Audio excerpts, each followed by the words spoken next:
رسول کریم صلی اللہ علیہ وسلم نے فرمایا کہ بندہ اس وقت تک نماز ہی میں رہتا ہے جب تک وہ مسجد میں نماز کا انتظار کرتا رہے تاوقتے کہ وہ حدث نہ کرے۔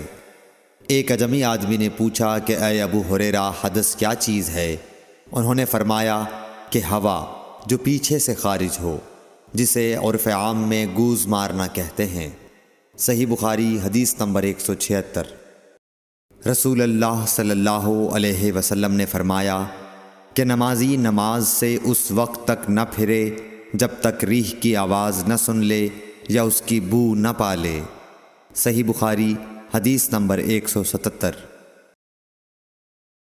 حضرت علی رضی اللہ تعالی عنہ نے فرمایا کہ میں ایسا آدمی تھا جس کو سیلان مزی کی شکایت تھی، مگر رسول اللہ صلی اللہ علیہ وسلم سے دریافت کرتے ہوئے مجھے شرم آئی تو میں نے ابن الاسود کو حکم دیا۔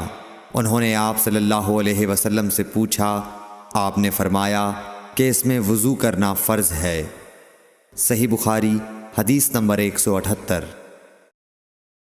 زید بن خالد نے حضرت عثمان بن عفان رضی اللہ تعالی عنہ سے پوچھا کہ اگر کوئی شخص صحبت کرے اور منی نہ نکلے، فرمایا کہ وضو کرے جس طرح نماز کے لیے وضو کرتا ہے اور اپنے وضو کو دھو لے۔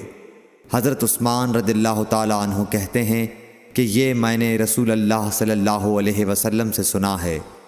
زید بن خالد کہتے ہیں کہ پھر میں نے اس کے بارے میں حضرت علی، زبیر، طلحہ اور ابی بن کعب رضی اللہ عنہم سے دریافت کیا، سب نے اس شخص کے بارے میں یہی حکم دیا۔